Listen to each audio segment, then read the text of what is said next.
Bonjour à tous, bienvenue dans un nouvel épisode de Bande de foot, le premier podcast qui parle de RSE dans le football. Aujourd'hui, nouvel épisode, on va s'attaquer à un sujet assez important dans le football aujourd'hui. C'est le sujet du football féminin, un sujet fait d'actualité, fait de société également. Et aujourd'hui, pour aborder ce sujet, j'ai toujours la même équipe, je suis toujours avec Tom. Est-ce que tu m'entends, Tom? Ouais, je suis bien là. Content de tourner encore un nouvel épisode avec vous.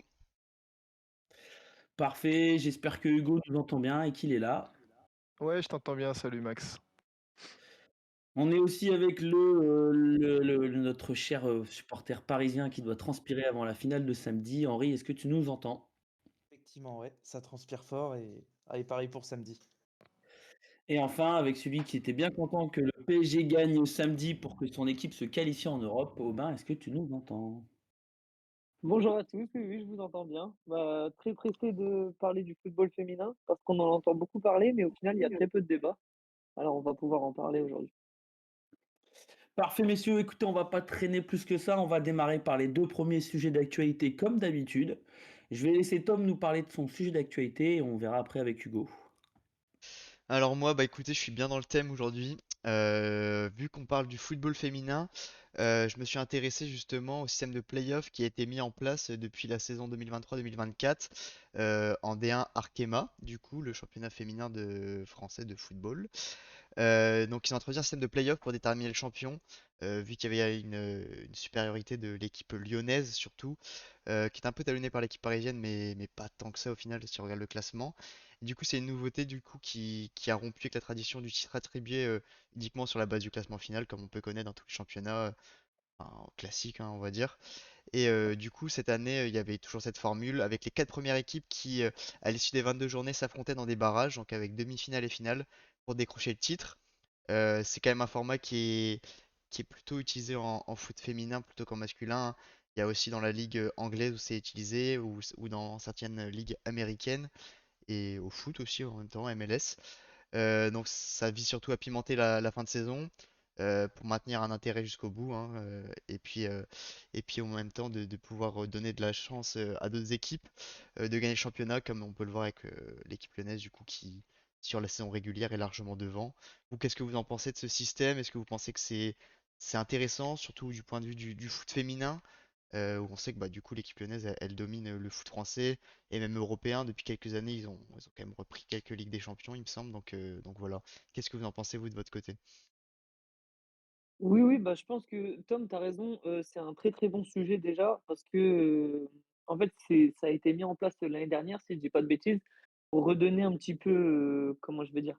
Un petit peu d'attrait, à la D1 Arkema parce qu'en fait, sur les dernières années, c'était, l'Olympique Lyonnais enfin l'équipe, lyonnaise, du coup maintenant qui s'appelle plus l'Olympique Lyonnais, mais bon, ça c'est un autre débat, qui raflait le championnat, quasiment chaque année. On a eu quelques fois, 1 ou 2 années, le PSG qui a repris, mais ils étaient encore bien loin. Moi, je pense que c'est une bonne idée. Je pense que ça pourrait être mis en place aussi dans le foot masculin. Mais le seul problème, en fait, que j'ai avec le développement de cette stratégie, enfin c'est une stratégie un peu marketing, hein, mettre en place une finale de championnat, c'est aussi pour remplir les stades et faire rentrer de l'argent, hein, on va pas se mentir. Mais, c'est que, souvent quand on fait ce genre de finale, c'est souvent le premier en fait qui bat le deuxième et on a rarement un deuxième qui fait, on va dire, un hold-up et qui gagne la finale. Donc, c'est le seul problème que j'ai. Sinon, en soi, je trouve que c'est plutôt une bonne idée. Bah, surtout dans un championnat comme la dernière Arkema où tu as vraiment deux très grosses équipes qui sont l'OL et le PSG. Et en fait, au final, c'est peut-être histoire de donner la chance au PSG presque sur un match de battre l'équipe lyonnaise. Mais c'est vrai que c'est pas vraiment quelque chose de. Enfin, c'est pas vraiment remettre le championnat en jeu en soi en fait, hein. C'est juste confirmer plus qu'autre chose que l'équipe lyonnaise est au-dessus parce que même là on a vu cette année encore, ils ont encore été champions. Enfin, le PSG en finale ont encore rien fait alors que à la limite sur un match c'est là où est-ce qu'ils peuvent aller chercher le championnat quoi. Mais c'est pas mal parce que ça permet aussi un petit peu de faire, d'utiliser le foot féminin un peu comme un laboratoire également pour le foot masculin. Voir si des formats plaisent ou non. et voir si ça amène plus de public qu'à l'habitude. Et bon, j'ai pas forcément d'avis sur le fait que des playoffs soient joués en football féminin, mais sur ce côté-là, un peu laboratoire, je trouve ça pas mal, Mmh. moi. Entre guillemets, ça peut rien apporter de mauvais pour le championnat féminin. Ils Bah, sont moi, quand même en le problème égalité, que donc j'ai avec cette formule, c'est que quand même sur la partie, on va dire, un peu saison régulière, du coup, ça rend un peu le truc moins intéressant. Tu peux avoir plus de calculs. Genre, les Lyonnaises, elles peuvent se dire, bah, ce match-là de championnat, comme j'ai un match de Ligue des Champions qui arrive, on s'en fout, parce que dans tous les cas, on va arriver dans les 2 ou 3 premières. Du coup, ça rend quand même la partie saison régulière un peu moins intéressante, je trouve. c'est sûr, mais après ça rajoute aussi pour les autres équipes, l'idée de pourquoi pas faire des playoffs et du coup, avoir ce Aussi, ouais. petit grain de folie en fin de saison de dire: «Il y a les playoffs donc pourquoi pas?» et sur un match, tu as toujours plus de chances de passer que sur une saison ou sur plusieurs matchs. Donc Et ça du peut être coup, mais que du coup, dans intéressant. ce cas-là, tu détermines comment aussi les qualifs, genre en Ligue des Champions? Est-ce que du coup, tu te bases sur les résultats des Tu te playoffs? bases sur le championnat réel, pas sur les playoffs. Ok, donc le championnat, il garde quand même un intérêt Ouais. avec les places qualificatives en Coupe d'Europe.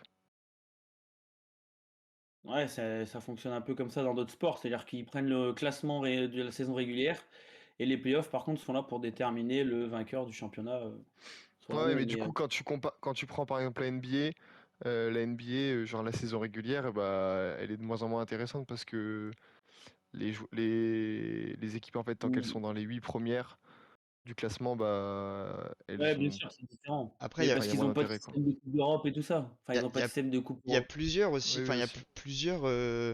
plusieurs systèmes de playoffs parce que c'est dans le championnat belge où il me semble que genre c'est les 6 7 ou 8 Oui, premiers peut-être. T'as des poules. Et T'as genre des ça poules. fait un peu un système de poule où toutes les équipes se raffrontent 2 fois et en fait ils refont un classement entre ces équipes, ah, etc. c'est Après, un peu complexe.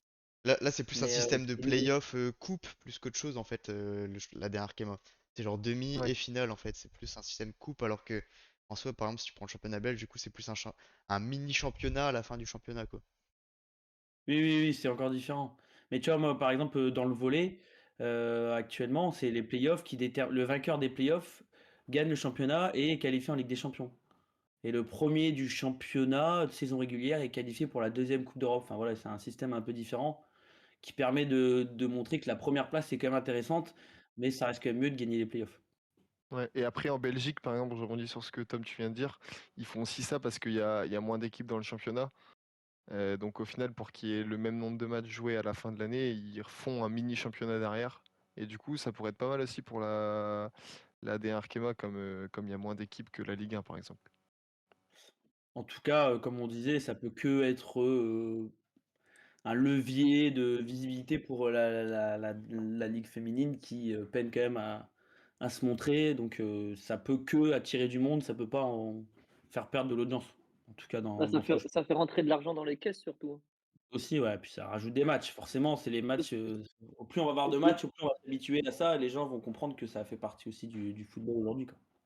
souvent, ce genre de matchs, ils sont joués, par exemple, ça avait été joué au Parc des Princes et au Groupama Stadium pour l'aller-retour. Donc, bon, et les stades sont pas pleins, mais ça ramène, plus de monde, ça fait, une vraie un vrai enjeu autour du match. Moi, comme j'ai dit, la seule problématique que j'ai, c'est que si on le met en place en D1 Arkema ou en Ligue 1, en D1 Arkema, ce sera toujours Lyon et qui va gagner et en Ligue 1, ce sera toujours le PSG parce que pour l'instant, il y a trop d'écart. Mais c'est mon avis perso.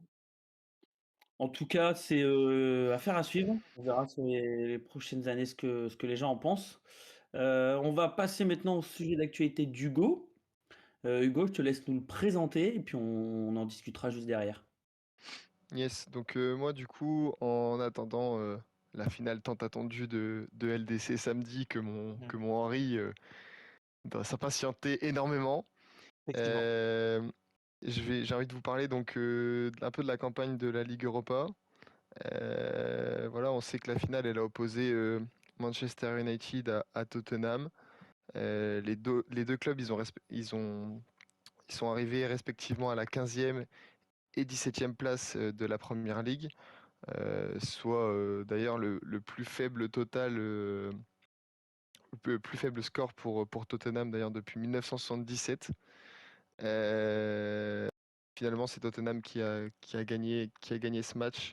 Pas très intéressant d'ailleurs, j'ai trouvé, et qui se qualifie du coup directement en Ligue des Champions pour l'année prochaine.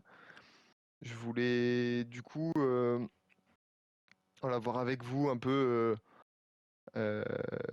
comment expliquer que ces deux clubs finalement en difficulté en championnat ont réussi à se faufiler en finale d'Europa League.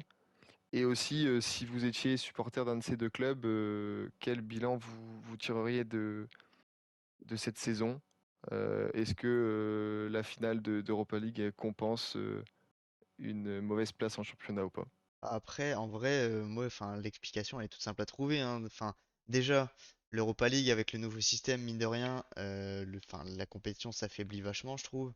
Enfin, là où est-ce que tu avais quand même des équipes de Ligue des Champions qui étaient reversées, maintenant t'as plus rien. Donc oui, d'un côté c'est bien parce que ça donne plus de chances à d'autres équipes d'aller chercher une Coupe d'Europe. Et je pense notamment au club français, hein, genre Lille ou Lyon qui sont qualifiés cette année Lille l'année prochaine, quoi. qui peuvent vraiment faire un beau parcours, aller chercher quelque chose. Enfin, moi j'y pensais, honnêtement, s'il n'y a aucun club français qui, d'ici les 5 ans a pris la Ligue Europa, c'est vraiment triste déjà, d'une. Et pour revenir à ça, c'est que bah, Tottenham et Manchester, en fait, c'était un peu leur seul moyen d'accrocher la Ligue des Champions. Donc forcément que je pense que tu mets toutes tes billes dans la Ligue Europa à ce moment-là, hein, t'as pas trop de choix.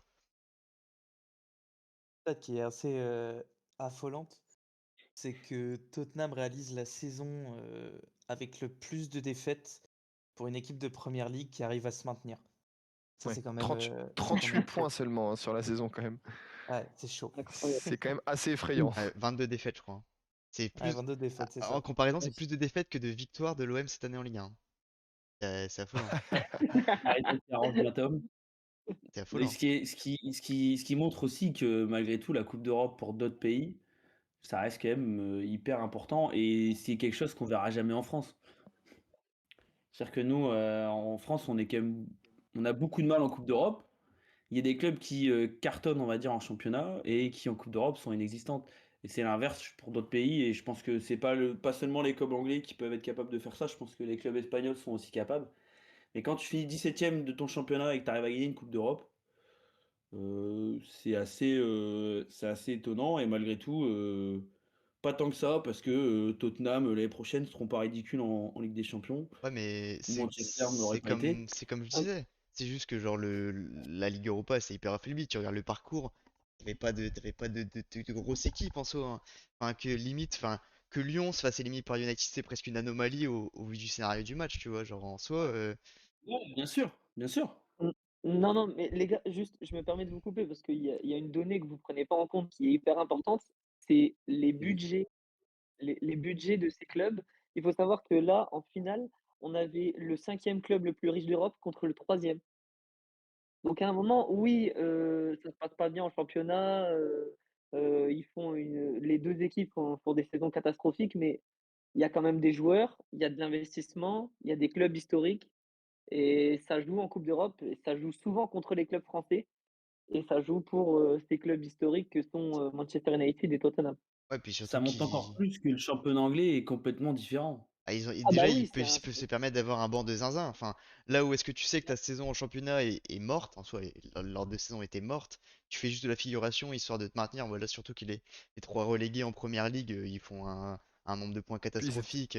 ouais, ils étaient loin. Ouais. Dans tous les cas, enfin, ils risquaient pas grand-chose. Oui, ils avaient très peu de risques Ouais, d'être relégués. avec les bancs ils avaient juste à mettre toutes leurs billes en Europa League et ils pouvaient se permettre d'assurer un minimum en championnat et puis de faire quelque chose en Europa League, comme disait Aubin, forcément que t'as le budget qui suit. Donc là où est-ce qu'ils vont se permettre de foutre un Heung-min sur le banc en finale, je pense pas qu'un club français ou quoi pourrait se permettre de mettre un joueur de ce talent sur le banc pour la finale, quoi.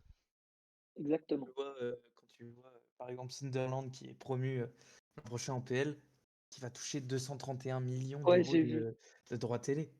Info, C'est ouais. Ouais, mais ça, c'est c'est. incomparable. Ouais, mais c'est pas comparable avec des clubs français. Et je trouve quand même que les clubs français, il y a une tendance qui est quand même assez positive en Coupe d'Europe sur les 5 dernières années où je trouve qu'il y a moins quand même de parcours, on va dire, honteux ou vraiment horribles. Je pense à Lille en Ligue des Champions, Lyon, même Brest. Je trouve que Brest Après, n'a pas démérité cette les année. nouveaux formats, ils sont enfin, ils sont faits C'est pour les aussi clubs ça. français, hein. Franchement, s'il y a bien un moment où ce que les clubs français doivent perf en Coupe d'Europe, c'est bien avec ces nouveaux formats, hein, que ce soit la Ligue Ah, Europa. Enfin, mais quand tu repenses à la campagne de l'OM en 2018, si t'as ce nouveau format-là, tu peux aller au bout parce que tu joues pas les mêmes équipes, hein.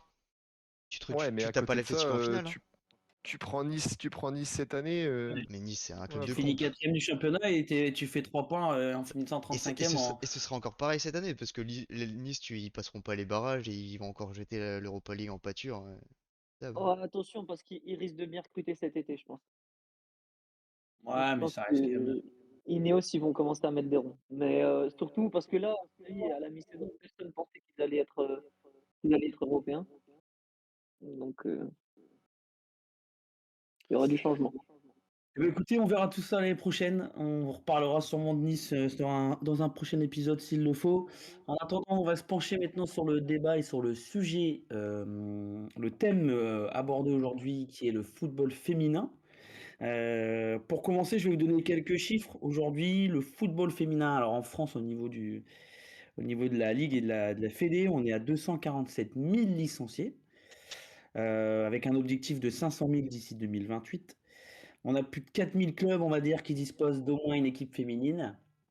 On a des audiences télé qui sont en progression énormément. Par exemple, le quart de finale Australie-France, Coupe du Monde 2023, qui a réuni pardon, en moyenne 5,7 millions de spectateurs.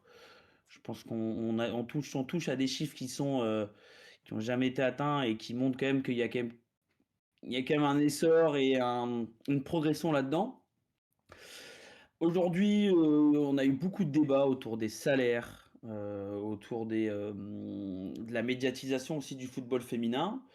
Je vais vous poser plusieurs questions, on va essayer de débattre, on va essayer de répondre tous ensemble, voir ce que vous en pensez, donner votre avis, que ça soit sur,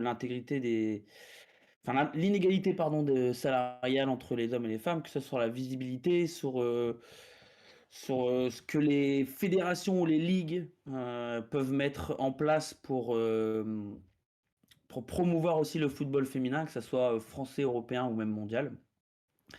Déjà, dans un premier temps, on va revenir là-dessus. Est-ce que vous pensez aujourd'hui, mais ça je vous pose la question à tous, est-ce que vous pensez aujourd'hui que les médias donnent-ils suffisamment de visibilité au football féminin? Est-ce qu'il y en a assez à la télé? Est-ce qu'on devrait en voir plus? Comment on peut aussi promouvoir le football féminin sur d'autres plateformes? Je lance la question, je vous laisse débattre là-dessus et donner votre avis. Bah déjà, ouais, non, je pense pas. En fait, c'est toujours pareil, c'est que genre, au final, que ce soit n'importe quel sport, en fait, c'est devenu une histoire d'argent. Et je pense qu'en fait, les médias, c'est la même chose, et dans le sens où, genre, ça très bien qu'un championnat féminin, c'est beaucoup moins mis en valeur, et enfin, ça rapporte beaucoup moins d'argent que le foot masculin, donc forcément que ça va être beaucoup moins mis en avant. Après, c'est pas pour autant que dans la praticité, etc., c'est faux parce que dans les faits, si tu regardes, j'ai regardé un peu de stats, mais il y a de plus en plus de licenciés dans le foot féminin. Il y a quand même une hausse de 12% par rapport à l'année précédente. Et la Ligue féminine de football française a quand même investi 10 millions d'euros dans le championnat pour augmenter l'affluence dans les stades et les audiences télévisées, ce qui fait une hausse quand même de 25% d'affluence totale. Donc en soi, il y a sûrement un potentiel et un public à aller chercher, je pense, pour le foot féminin. Après, est-ce que ça pourra cartonner comme le foot masculin? Non, je pense pas. Mais je pense qu'il y a quand même un public à aller chercher et il y a quand même quelque chose à faire quoi, pour le foot féminin. Ouais, je suis assez d'accord avec Tom dans le sens où le football féminin a son public et il n'y a pas de problème avec ça.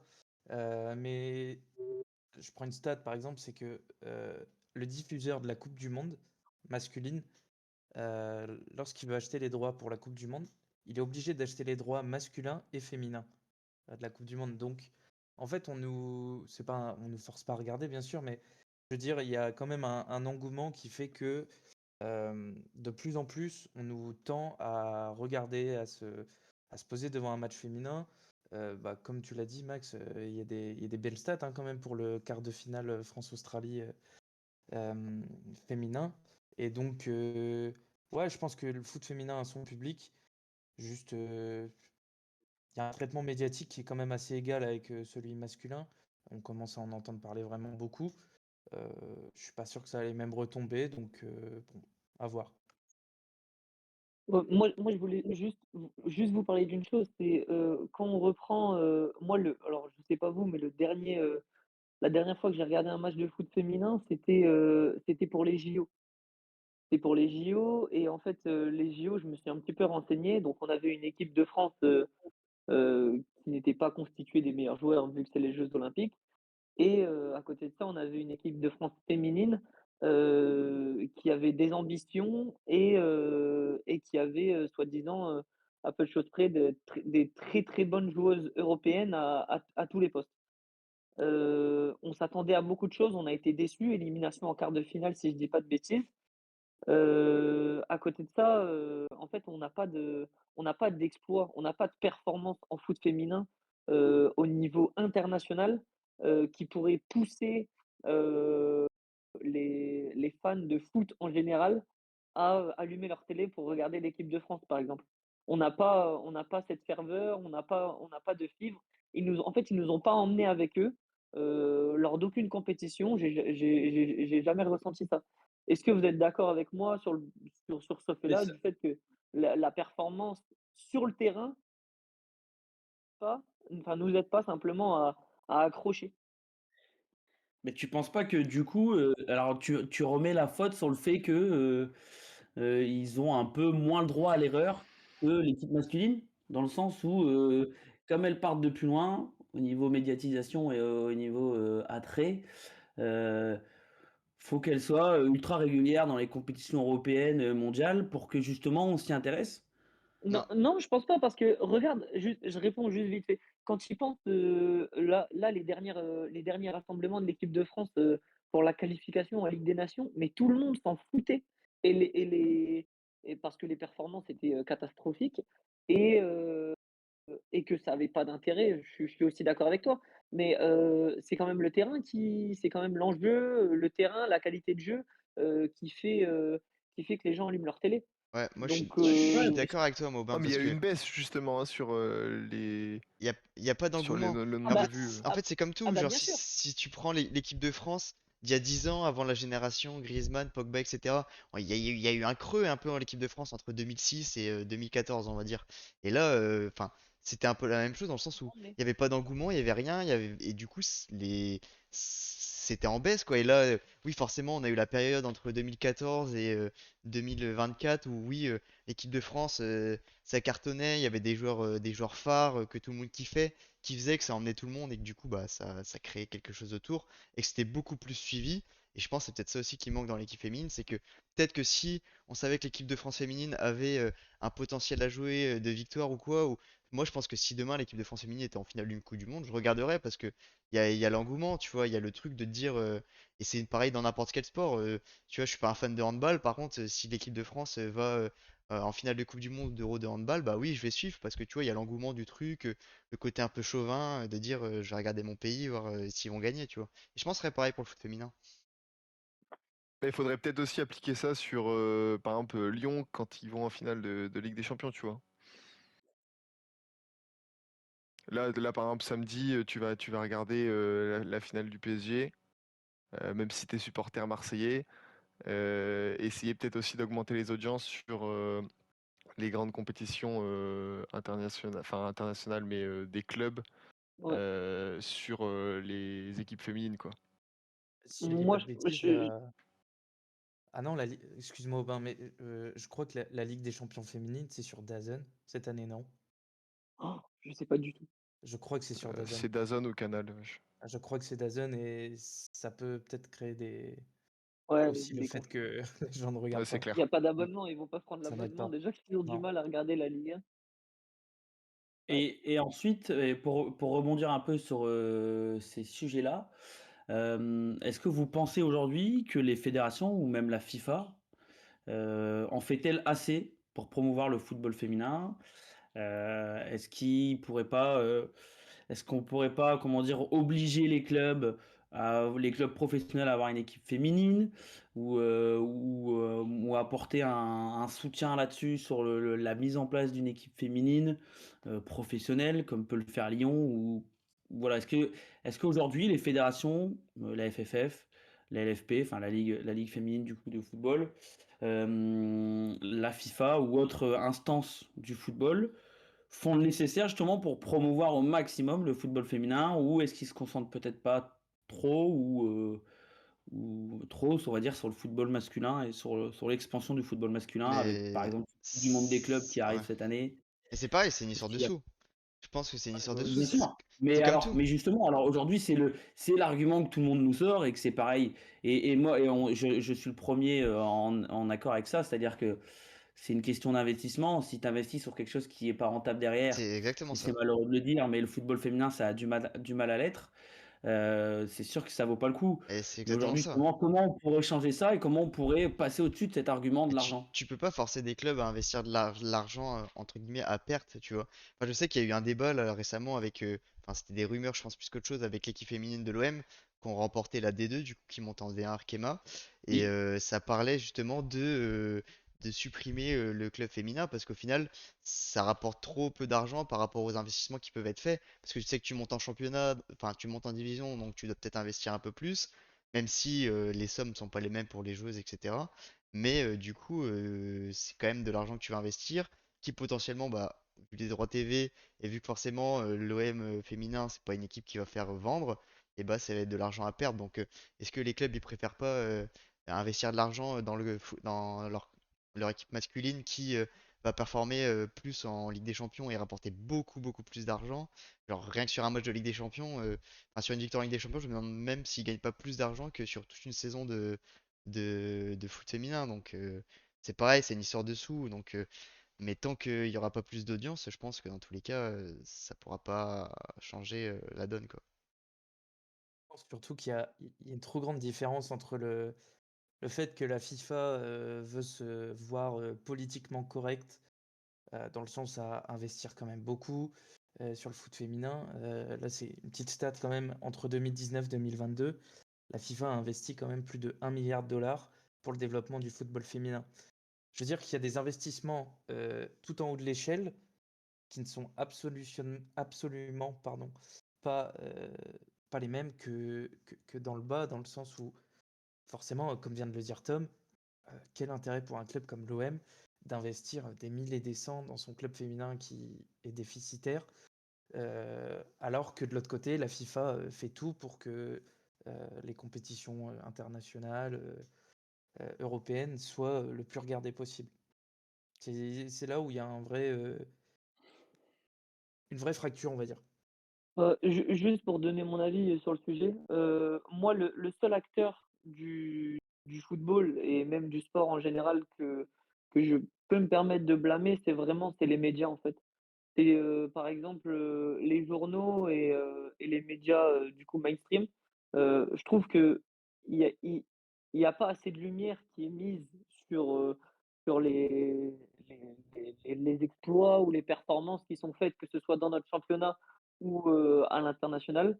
J'ai jamais vu, une une de l'équipe, on va dire pas légendaire, mais, importante ou qui a fait du buzz sur le foot féminin. Quand je regarde, tous les jours, le journal Info Sport Plus, il parle rarement du foot féminin, même pendant les compétitions internationales. L'enjeu, il arrive à partir des quarts, demi-finales.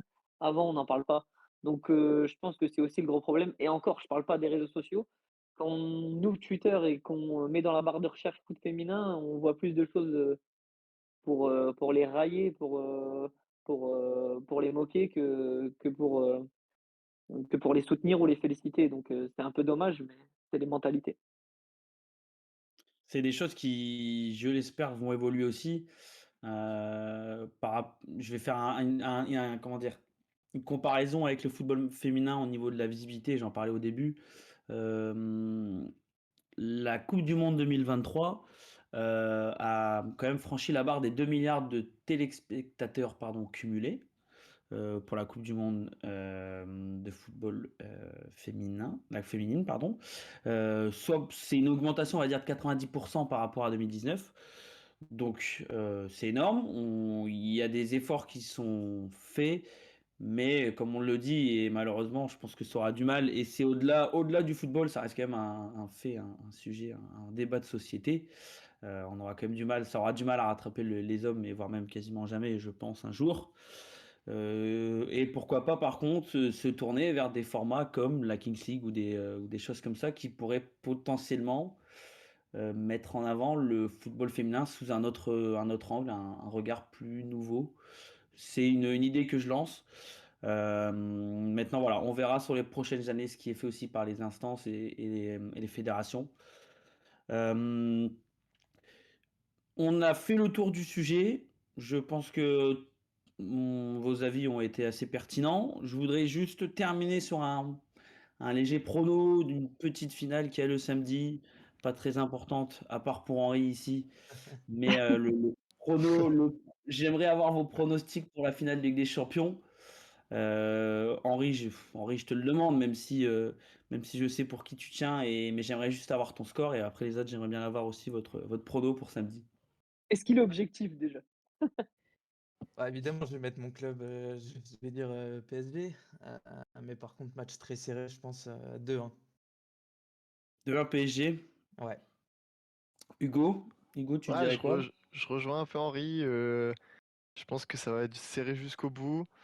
J'espère pour Paris qu'il n'y aura pas de prolongation parce que aller chercher les prolongues, enfin les interistes aux prolongues, ça risque d'être Bon courage. compliqué.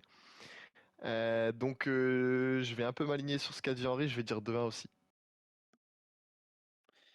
Tom, qu'est-ce que tu... Moi, honnêtement, au vu des saisons de chacun et tout, je vois Paris vainqueur. Match serré aussi, mais je vois bien un match 2-0 pour Paris. Enfin un but un peu poussif, après ça pousse derrière, et puis Paris qui tue le suspense vers la fin du match. 2-0 pour Paris, malheureusement.